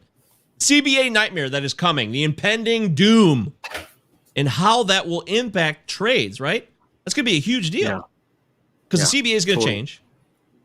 Whatever it is, and however they get to a bottom line, which could be a while. Get ready for some dark days, some sad days, folks. If you love baseball, it's all going bye-bye because there's going to be a big bitch fest about money and power and opportunity, and it's going to go on for hours and hours and hours and days and weeks. Could be months. Who knows when we'll see baseball again? And when it all settles and the dust clears, there will be a new way forward. The arbitration shit will change. The amount of years they get to lock on to players. There's going to be a lot of changes that we don't even know about yet. So trading for guys that you can predict how the CBA will go is going to be something that we need to pay attention to with this deadline. Like players that will have, I don't know, how do I put this? You guys know what I'm saying here? Like if they have a current arbitration situation where they might have or lose a year based on the new CBA, depending how it plays out. The people in the know who are in the front offices who are going to be a part of these negotiations later probably have an idea of how it'll work. So does this make sense? Am I crazy? No, that's true. A lot of things can change, and they might be, making things work the way they think, or they already know how are they going to work in this with the CBA. It's going to be a crazy end of year for everything. Oh, it's going to be hell on earth. Yeah. Right, Derek? Oh yeah, absolutely. It's weird. I was thinking about this today. I'm like, how is this affecting the trade deadline, the impending doom that we've been talking about? I feel like we need to get some type of CBA expert in on this pod to talk about the ins and outs of what's going to be negotiated in the offseason, because I certainly am not smart enough to figure any of this stuff out. Yeah. Well, I think you're smarter than that, but I understand how you feel. One of the things that will change is hopefully they'll go back to 9-inning games. The double headers of 7 innings will die, and they'll get rid of that stupid ghost runner, which I don't really like anymore. I didn't really care about it before, but now that I think about it, it's all got to go. Let's get back to basics and get back to baseball as it was. Right, Carlos? Yeah, it wasn't bothering me, but I like the old way, so that's fine. I'm okay with it either way. I would love to have the universal DH, but I know that there's a lot of people that doesn't like it, but I'm tired of watching pitchers batting, to be honest. Oh, yeah, exactly. The DH, see? And if you know that you can acquire somebody and there's going to be a DH in the NL in 2022, that's another piece of the puzzle, whether that happens or not. Interesting. Definitely. Yeah, that's where it affects it positively. That's what I'm talking about. But acquiring certain players who could be on the brink of free agency, who might get an extended year and not go to free agency based on some type of CBA bullshit, or players that are going to be a year away, but then it gets reduced and free agency becomes a possibility for them in 2022. These are the things that we don't know about that are going to happen behind the scenes. It's just something to think about and pay attention to when you see the deals go down for the details within that. But the Rays already made one of the best trades already. When they got Nelson Cruz, they got one of the best clutch hitters in the playoffs And they already had Randy Arozarena, who was an amazing clutch hitter last year. So that was a great move for them. Totally. I mean, I cannot talk well enough of Nelson Cruz. He's amazing. He's defying time. He's just, as you say,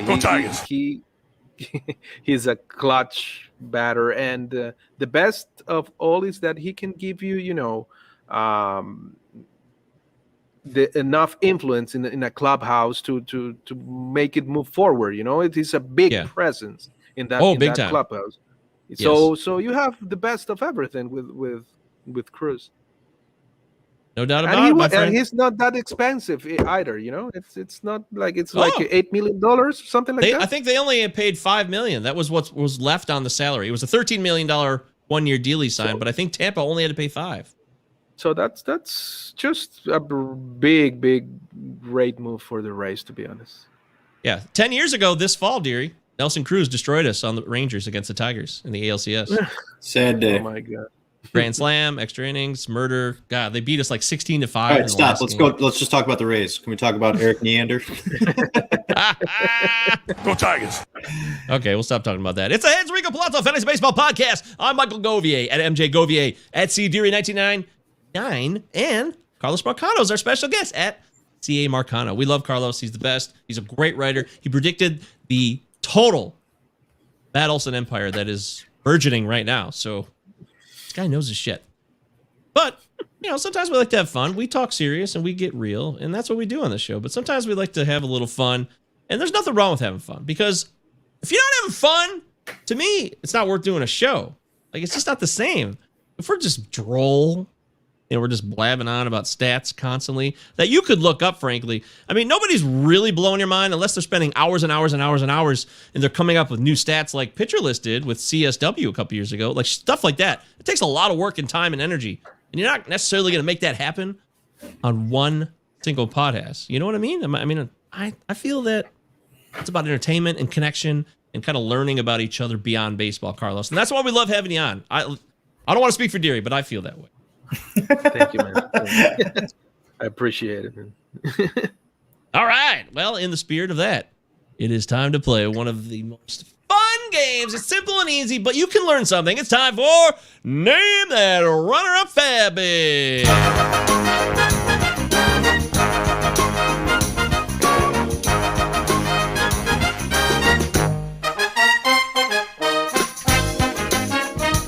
It's time to play the most ridiculous and pointless game that is sweeping the nation. That's right. It's time for Name That Runner-Up Fab Bid.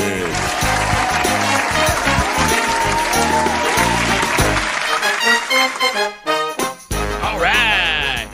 You got to have fun. High Heat FBB. Is this the high stakes heat, guys? Or is this high heat? There's a couple of high heat people out there, so I don't know who's who anymore, but great to have you in here, High Heat Fantasy Baseball.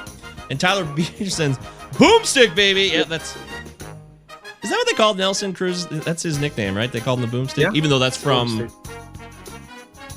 Evil Dead. All right. Deary, this is our favorite game by far. Carlos, do you understand the rules? Do you know how to play? I think so, yeah. Woohoo! Well, Deary, why don't you lead us off? Take us in there. What happened this past weekend? Not too much action the last 2 weeks here, but there's a lot of action this past Sunday. A lot of top level guys went. Some big bids, some smaller bids, some sneaky bids that stole some guys. But we're gonna actually go with a bid that I won. I seem to keep scooping guys up, even though I'm in 13th place of my TGFBI league, but I'm still grinding. I'm still trying to move up those standings. I scooped up Logan Webb this week, pitcher for the Giants. I think he's going to have a big impact on the Giants as they possibly winning the NL West. I scooped up Logan Webb for $14. Name that runner-up fab bid. We'll go to Carlos first. What was the runner-up bid? I love Webb, so if it would have been me, I already have it in my TGFBI team. So let's say 7. Michael? I'm going to say 12. Ooh, Carlos said with the closest bid for runner-up, it was 5. Bob Saget. Nice job. Well done, Carlos. You're the master already. Look at you. You're born natural for this game. It's Name That Runner-Up Fab bid. I'll go next. I'm going to select a player from my main event league. We just did some fab last night because that's what we do every Sunday night on NFBC.com. So, Brandon Marsh was finally made available in NFBC leagues. He wasn't available last weekend for some reason, but he's in the player pool this past weekend. The winning bid was $79. Name that runner-up. Well, 73. 73. Sorry, 73. I misread the 9. It's a 3. Chris Deary, name that runner-up fab bid for $73 on Brandon Marsh. Oh, man. He was also scooped up in my TGFBI by our good buddy Matty Wood for just $17. So I'm actually going to go what? $17? God with... I'm going to split the difference here. I am going to go with $48 for the runner-up bid for Brandon Marsh. $48. Carlos Marcano, over to you. $73 was the winning bid for Brandon Marsh. Name that runner-up fab bid. So this is interesting. I got him in TGFBI for $3. So that's pretty... Yeah. Main event league, yeah, that's the thing. That's the thing. And we already, I think most of us already ran out of our fat budget in the TGFBI. Yeah, I see that. Let's see, 73. Jury said 48, right? That's what he did. Said? Yeah. I'll go with 40. Oh, I'm sorry, my friend. It was actually higher. The runner-up bid was $59. Way up. 73 to 59, which I won, by the way. I was the winner of that bid. Yeah. I had it at 88. I brought it down to 73 and I still won. That's the best feeling when you bring down your bid and you still win it. That's the best. Oh, you know, that's I'm so stupid because I read your tweet about it. So did I, but I couldn't remember the number. I don't even remember if you put a number out there. I remember you brought it down from what you originally bid because you tweeted about it. Yeah, who can remember a pointless number like that? Yeah, exactly. Oh my God. Carlos, why don't you give it a shot here? Give it to us. Come on. So I have a couple of left-handed all-time pitchers. One of them was Rich Hill, won obviously. yesterday in my TGFBI league. David Price, $15. $15. Let's see, Michael. What do you have? I'll say 7. 7. What about you, Jerry? I want to go with 11. So David Price went uncontested. I was either going to go 1 or 11.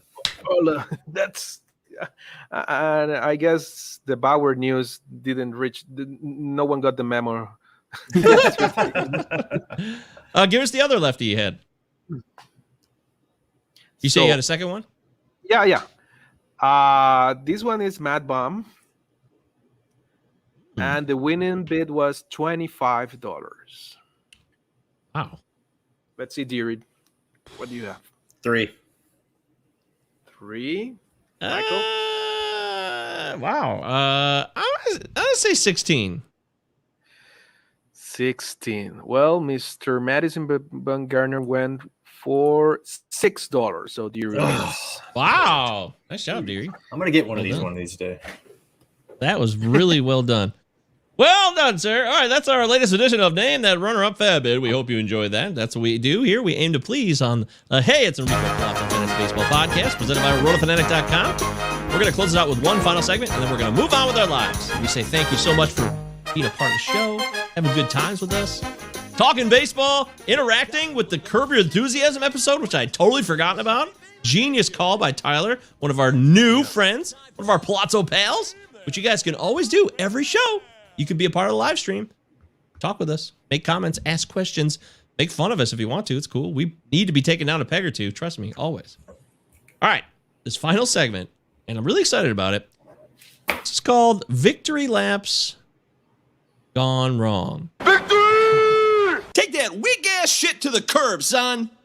So, Victory claimed on Twitter or even in your own league on a message board text thread, whatever it is. But then quickly, that victory lap went sour. Victory! So, someone want to go first? You want me to go first? Show it's done. That's fine. Whatever you want. No one Come wants to on talk now. about. Okay, so does this have to be a guy that you scooped up on the wire? Does it can be a guy you drafted? You can make fun of someone else who called out a victory lap and then it ended up being bogus too. It could be anybody out there, not just yourself. Oh. So what? Here's an example. Keston Hira. He got called back up after like the third time. Okay. And I fell into this. I take responsibility for it. Ryan Venancio, who I love. Ryan, I love you. You know that. He said, the gunk is gone. When the gunk got thrown out of the game after June 21st, all the scuffing and the bug juice and the spider attack is all gone. Keston Hira is going to benefit. Look what Kyle Schwarber's doing. Since the gunk's been gone, he's been killing it before he got a hammy injury. So I said, yeah, that makes a lot of sense. Keston Hira is going to dominate. And he started to hit 2 home runs that weekend when he got called back up. And I was all in. I was like, this is the time. Everyone buy. And then that quickly died rather quickly. And that was an incorrect and a bogus assumption on my part.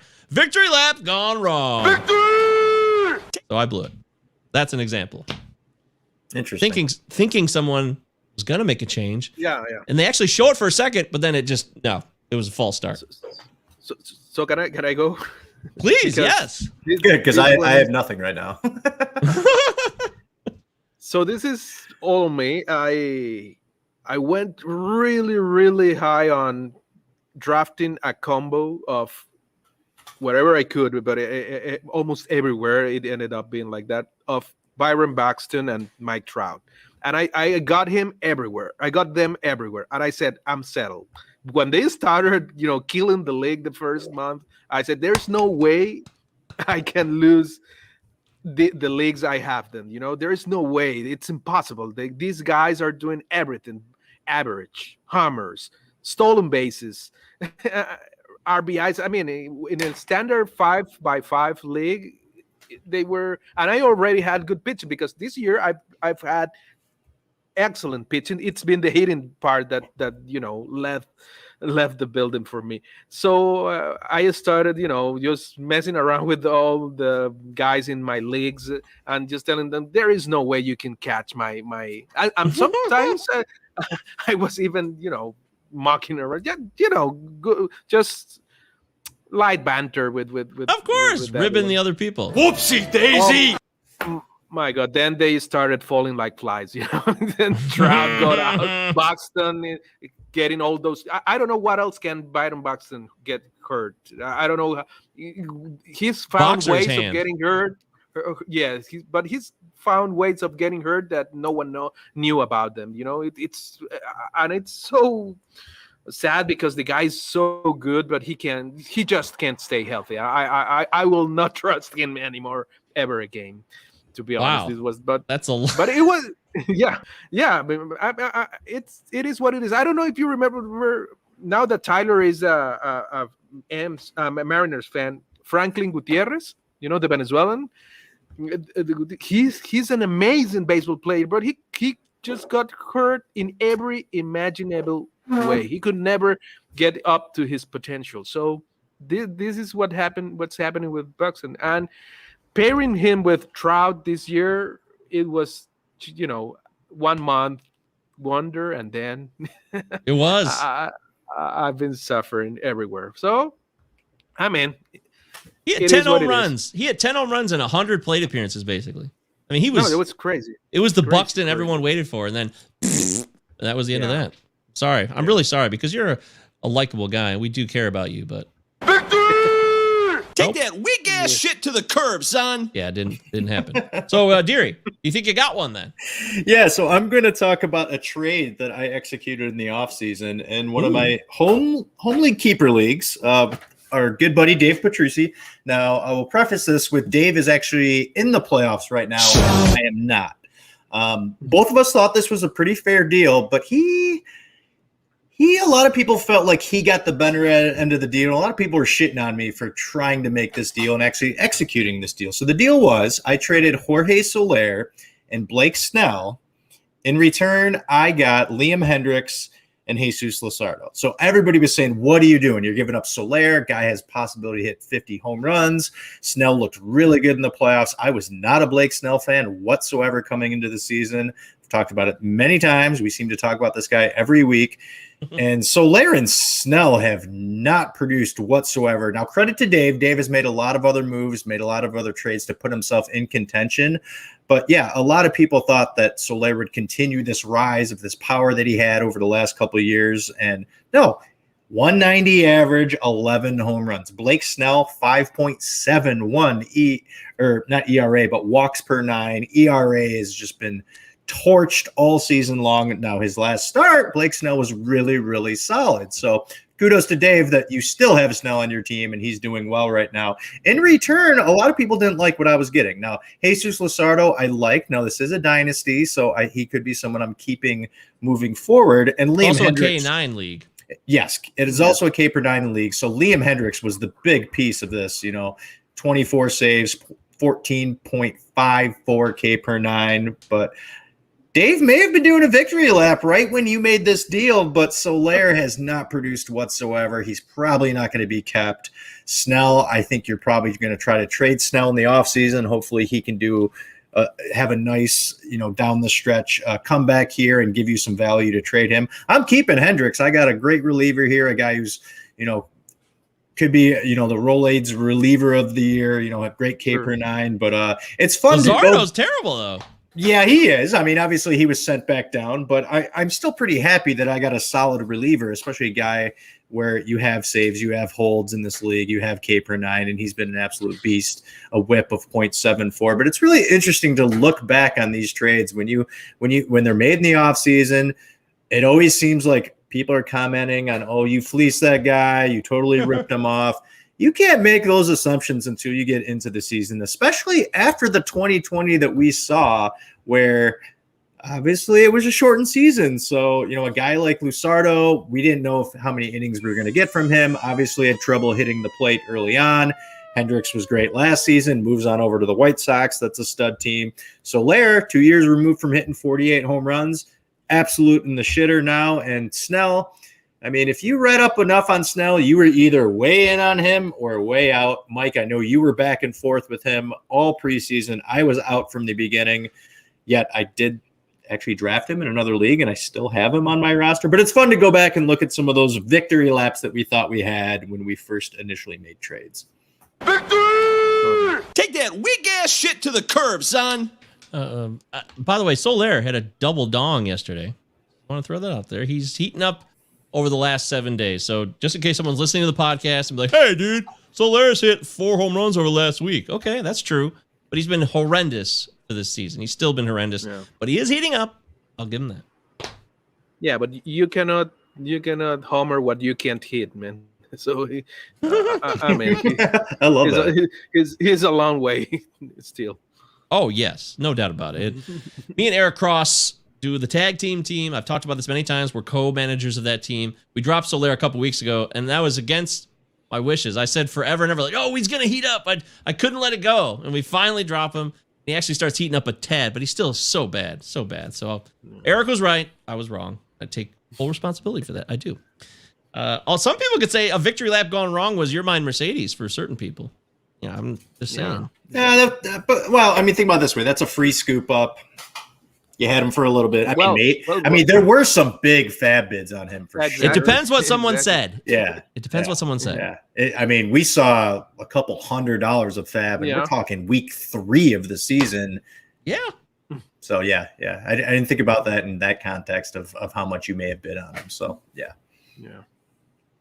Well, they happen all year long. People get on their high horse, and they think they got it, but then poof, an injury takes it away. Or just poor play. It just goes straight to hell. So there's a lot of that going around. I think it's a fun idea to play with, mess around. I just wanted to try it with Carlos, our pal here, before we hit the road. So I think that'll about do it, though. I think we've given a fair amount of our time and energy to the show. Carlos, is there anything else you want to say before we close it out? No, just saw the Ohtani hit story in the hand and in the game of, I don't know, he stayed in the game, but that's something that maybe we have to look at. Oh shit! Wow. Well, I just read it. We're doing this in real time, folks. So if this is something you're hearing later on in podcast format, you'd be like, oh, I remember that. That was nothing. Or like, oh my God, I remember when that happened and his career's over. Yeah. Who knows? So thank you. That's a good update. It's nothing. Let's hope it's nothing. Because I actually went with Ohtani, the pitcher, for the first time ever in my Glarf League. He's been the hitter for me exclusively all year, but I finally went for this double dip. So I hope he's pitching well. He's doing all right. 4 1/3, 3 Ks. Okay. All right. No runs. No runs. Just give me a quality start. Get to 6 innings, no runs. That's great. Are they at home against the Rockies, or are they on the road? Yeah. They're at home, yeah, right? they're definitely home. And if it was at Coors, I wonder if I would have started them. I think I might have. I don't fear Coors as much as I used to. I really don't. But, that's for another show. Oh, yes. I know that's shocking news, but also it's a scary place to pit. Coors. All right. Thank you so much. I am Michael Govier. I'm the host, along with my fellow host, Christopher Deary. CDeary1999 on Twitter, MJ Govier on Twitter, Palazzo Podcast at protonmail.com, Palazzo Podcast, 2 L's, 2 Z's. Utah, give me 2. That's how you can contact us, connect with us, sub the YouTube channel, get at us on the podcast. We want to grow this thing. We do a lot of work. We do some work. But we definitely give our time and energy. We give it our all every show, and we want you guys to let us know if there's something you prefer, something we could do differently. Let us know. Communicate with us. We can't know unless you talk to us. And as far as Carlos Marcano, I think Carlos is a special dude, and I'm really glad that we get to know each other through baseball and through Twitter, really. I never would have known who you were. I had no idea who you were. You had no idea who I was. And through Twitter and baseball, we've been able to come together and develop a friendship. Me, you, and Deary, we're all pals now. Look at us. We're baseball buddies. That's right. That's beautiful. That's what baseball does, It can really bring does. the best out of it, out of people. It can bring some bad out of some people too, but it's mostly good. Yeah, Rob Manfred, absolutely. And that's what I love. The Olympics, in theory, have all these nations, right? It sounds so beautiful. It's like a mixing of all these cultures from the world, which is cool, right, Deary? But you know what I'm going to get to here. Fuck the Olympics. Right. The IOC is such a cesspool of awfulness that it's the same thing, like I said earlier, with the Michigan thing. I don't want to take away from the current athletes. I am in this struggle where the athletes, they're really trying to do their thing. The current athletes who are Olympians, who are Michigan football Wolverines. Things happen in the past or that are currently happening in the IOC, and in Michigan's case with the Dr. Anderson thing. But they didn't have anything to do with it. So I find myself, hey, I can't root for this. I feel shitty about it because it's so against my principles. Yet there's athletes that had nothing to do with these principles who were giving it their all. You know what I mean? Yeah, it's tough. Yeah, it's tough. Yeah. Yeah, the Olympics go into cities and they leave right afterwards, and they just basically bankrupt these cities, and they just end up with all these stadiums that they can't pay for, and all the taxpayers end up stuck with all this shit, and it's absolute hell. They just need to rotate the Olympics between like 4 or 5 different cities that can actually afford to put on an event like this. But on the flip side of that, like the athletes, obviously, like they've been dreaming about this their whole lives.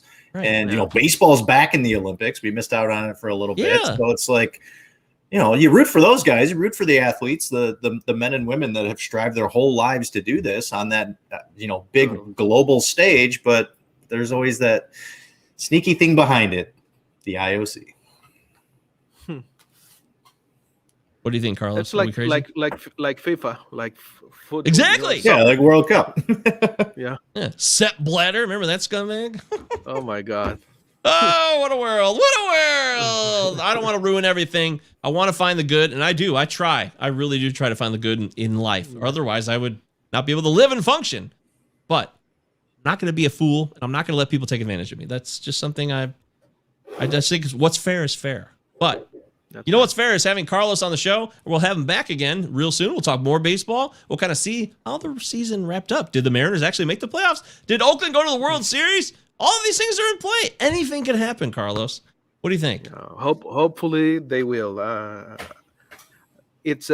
I'm used to get disappointed at the end of the year, but this year is gonna be different. I can feel it. Wow. I can feel Go it. Tigers. It's Matt Olson's vibes. I can. Oh yeah, now we're cooking. All right, that's awesome. Carlos, please follow Carlos. Very thankful for being here again, guys. I always enjoy. I say always like it's been 1,000 times, but it feels like it has. That, Yes. It's really. I've nice to be with you, and I mean, whenever I can help with anything, if you can reach me at my Twitter handle. Anyone, I don't have every answer, but I like to ramble a lot about baseball. So I try to make my best to help anyone that needs, and just try to be good with everyone else, guys. The world is a harsh enough place, so let's try to make it better one day at a time. Come on, we can do it. Beautiful.